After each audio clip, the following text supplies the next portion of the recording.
Greetings, everybody. I'm Larry Williams, the Director of CARMA, the Consortium for the Advancement of Research Methods and Analysis, hosted in the Rawls College of Business at Texas Tech University. And it's my pleasure to welcome you to this CARMA Quick Chat that I will be having with my dear friend Bob Vandenberg, who will be giving the Larry James Memorial Lecture, webcast lecture, in a couple of weeks on Friday, September the 20th at noon Eastern Time. And it is offered as part of our institutional membership program that's available live to all of our institutional members, as well as our affiliate members, including members of the Academy of Management's affiliate program. So you may know Bob for his work over the years in several different contexts. He was a Research Methods Division chairperson. He was received the Research Methods Distinguished Career Award. He's a former editor of Organizational Research Methods. And 2 years ago, we honored all of his contributions to CARMA by recognizing him as a CARMA Distinguished Fellow. And so Bob and I have had the great pleasure of doing many collaborative efforts over the years. And so it's a special honor to have him participate anytime that he does something for us, but particularly to kick off our season with the Larry James Memorial Lecture. Bob, it's great to see you again.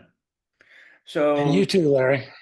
Yep. So as indicated by that much too brief intro, constrained only due to our desire to keep this chat fairly short, you've had considerable success over your career. And I want to ask about two things that may have contributed to that. First of all, your doctoral training. As you look back at your time in graduate school, are there certain classes, certain people, certain things principles or concepts that you took out of that as you think about what's happened since then, that you believe contributed to your considerable success?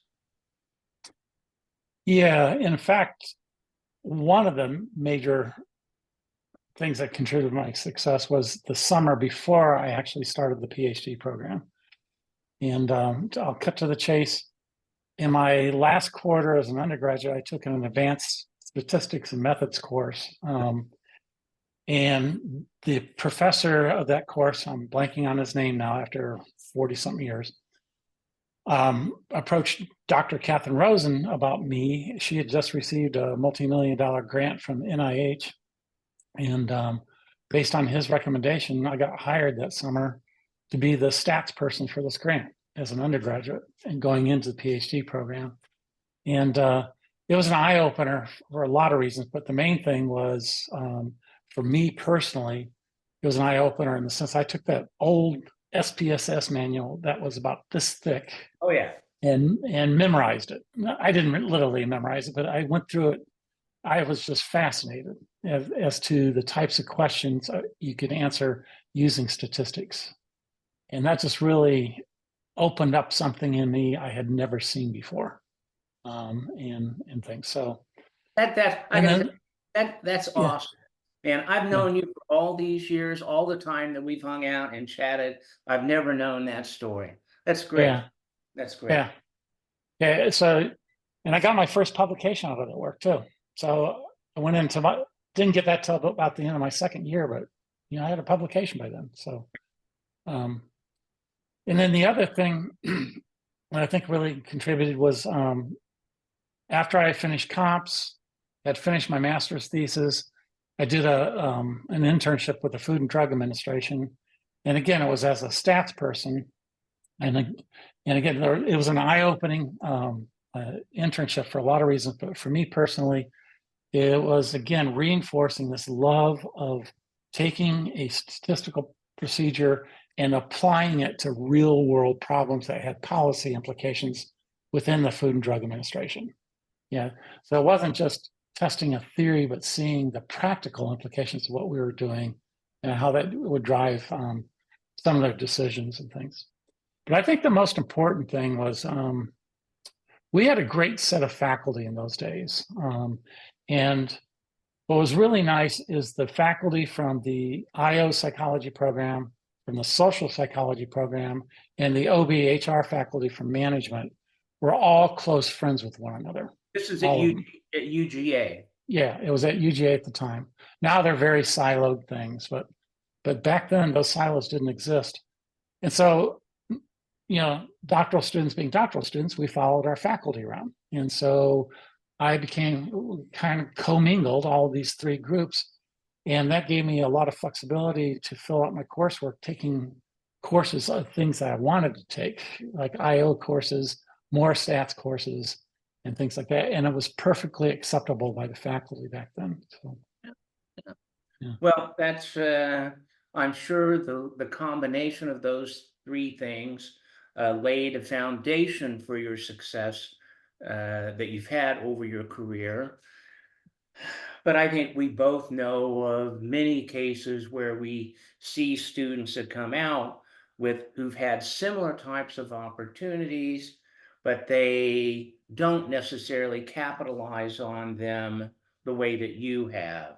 And that gets to the issue because they are missing some personal characteristics that are really necessary or critical for success.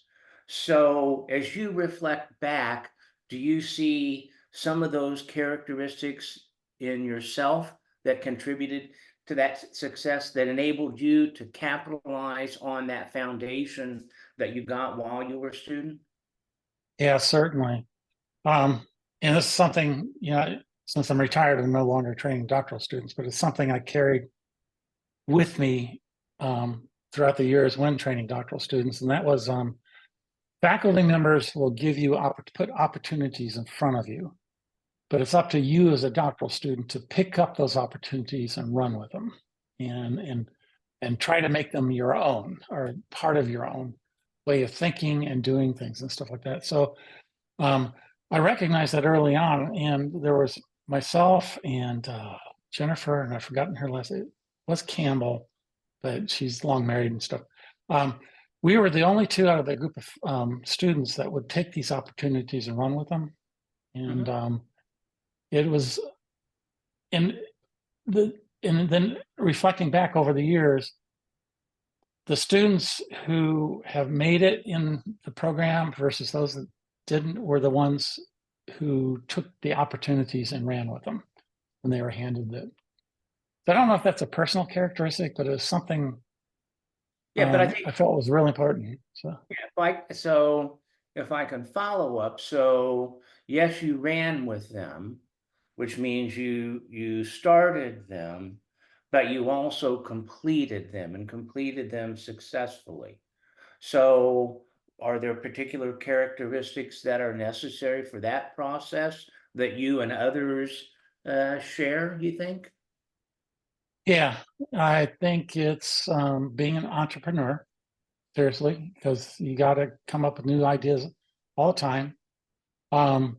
It's you've got to not be afraid to be told no, or that this is a bad idea, or that this is a bad manuscript. You can't be afraid to hear those things, because if you are, you're going to stop running with those opportunities and things. But our field is about being told being told no more than you're being told yes in terms of things. So I guess it's a tolerance for risk. Yeah, yeah. Oh, that's very interesting. Thank you for sharing that. Well, since we're taking sort of a historical perspective, I wasn't going to talk about the number of years, but you've opened that up since you came out of school. During that time, you've been a very successful scholar. You've been a very productive contributor to the Research Institute. You've been an editor. You've been a department chair. And I imagine as you kind of went through the transition at the end, you couldn't help but reflect back kind of on historically how things have changed. What are some of the things that you think have changed the most of what you see in our profession and the way we deliver our research as compared to when you started? So compared to when I started, well, let me start at that point.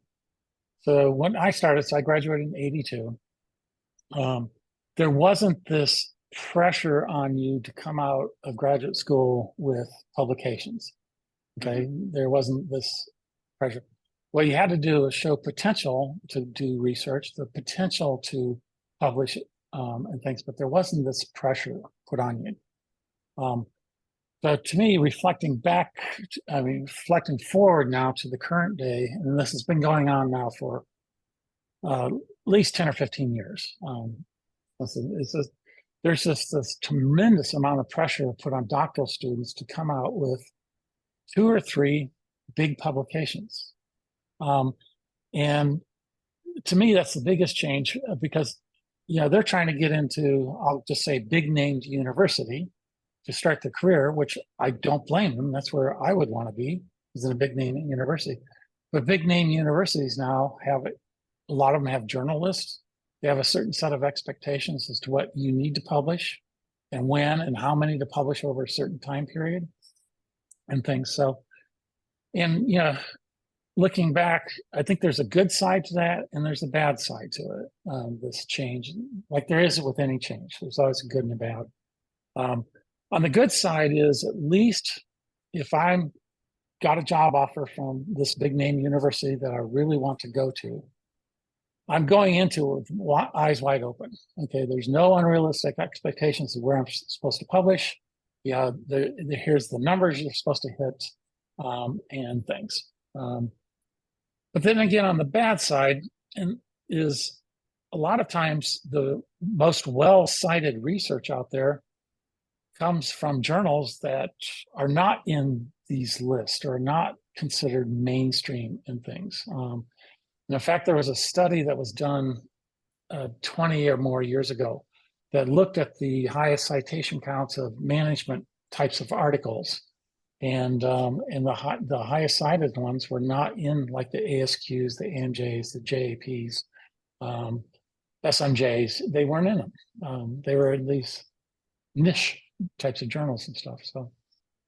So to me, that's the biggest change, is the pressure that's being put on PhD students now to come out, as well as then the pressure that's being put on faculty members at the big name institution to make sure that they have a program of research into which the PhD students can fit and thrive and take the opportunities. So, Yeah. I've often said that I think that the predictive value, we see a lot of applicants that have their names where they're 4th or 5th author on an A+ pub. And I'm not saying that they don't deserve that authorship. I'm just saying that in that type of collaborative environment, the predictive value for their ultimate success, it's a less reliable predictor. yeah. So anyhow, Yeah. so, we also, part of the multi-dimensional basis of our friendship and relationship over the years is our shared interest in structural equation modeling. And that's something that you were involved in from the earliest times in your career. And as you consider what you've seen happen, both in terms of your role as an author and as an editor, what are some of the most important changes with SEM in the management literature that you've seen? I guess there's 2. The biggest, I'll deal with the biggest one first, is when we first started out with structural equation modeling, it was basically a replacement for doing basic path analysis, regression path analysis. That's what, and it was a good replacement, because the fact that in doing our statistics through structural equation modeling, we're recognizing that the measures that we use have weaknesses to them. They may be strong from a psychometric standpoint, but they still have a weakness to them. And the beauty of SEM was that it recognized those weaknesses in the measure when we were doing basic path analysis. And then, so what I've seen, still building on that first point, is it's not a single change, but it's how SEM now has broadened in terms of its application, in terms of we now have multi-level structural equation modeling. We have measurement invariance, or the testing of alpha, beta, and gamma change. There's mediation, moderation, moderated mediation. There's longitudinal modeling. There's the ability now to, and these things have been around for a while, but this ability now to use ordinal measures and not just measures that have an interval like characteristics and things. So again, it's not a single thing that I've seen happen. It's just the expansion of the application of SEM into a lot of different areas and arenas, all of which touch into various points of management research. But the second one that I've seen too is, again, lately I've seen more and more strategy articles being published from a macro perspective in which they're using structural equation modeling.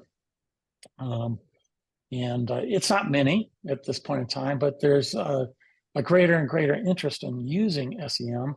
And where I'm seeing that the most is I'm still on the boards of Journal of Applied Psychology, Journal of Management, and ORM. But with the first two, Journal of Management, Journal of Applied Psychology, I'm on the side of things where I'm as the methods person and not necessarily the substance person. And so what's come across my desk lately are more strategy-like journals, more macro-like journals where they're using structural equation modeling techniques now. Yeah. And that you didn't see that often before. Yeah. All right. Well, as I mentioned at the beginning, we're here just to have a quick chat as part of a preview for your upcoming webcast lecture. So can you tell us a little bit about that? Yeah, so this is going to be a demonstration type of webcast. And what I'm going to be demonstrating is a new R module. And actually, it was put in crayon in the spring, and the author, his name's Joe Sloophog.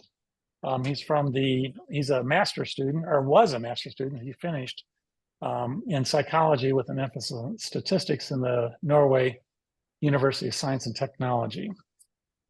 But ModSim stands for Moderated Structural Equation Modeling, and it's a build-on to Latent, excuse me, the structural equation modeling program that's built in R. But it allows us to easily conduct moderated SEM analysis. And what he has done is build in, before I go there, let me just say, I think the reason why researchers to this day will they'll do a nice CFA for their measures to convince us as the reader that they have convergent discriminant validity, the measures are valid. But then if they have a moderated hypothesis of some sort, they resort back to regression. Mm-hmm. And I think the main reason why is that doing moderated structural equation modeling was difficult for even us who specialize in it to do, much less more the lay researcher who doesn't really have an interest in that. So the easiest thing to do was resort back to regression. I wanted to go to that point because to me, ModSim represents a groundbreaking thing in testing moderation hypotheses in SEM. So what Mr. Sloophog has done is if you are interested in the product indicator approach, which is one of two approaches, one of the difficult things to do was to specify the constraints, when you create the product terms, because you had to also create constraints with the error terms and things like that to account for the cross relationship between items and stuff. He has now automated that whole process. So if you say, I'm going to use the product indicator approach, all of that's done for you automatically. You don't even have to think about it anymore. And what I'm going to show the participants on the 20th is where those constraints are made. But the other thing he's done as well is quasi moderated structural analysis and then the LMS approach that's been built into M+. He has now, there's a second part, you can actually test your moderated hypotheses using those two techniques as well, non-product indicator approaches and things. So what I'm going to accomplish, I hope to accomplish that day, is to run through several examples showing both the product indicator side of things as well as the LMS and QMS approach, quasi approach, and do it with latent interactions between latent variables, interactions with observed variables, interaction with a latent variable and an observed variable, and do a quadratic analysis and things like that. So. Well, that sounds like it's very timely and very relevant and of broad interest. And as I said at the beginning, that lecture will be September 20th, noon Eastern time. And if you are an institutional member or a member of one of our affiliate programs, you log into your CARMA account, go to the user area, and the link will be there. So we'll very much be looking forward to that, Bob. We appreciate you taking the time here on Labor Day morning to chat with us. And I'm always, as always, very grateful to have your contribution to CARMA. And so I will see you on the 20th. Thank you very much. All right. Thank you. Thanks for having me.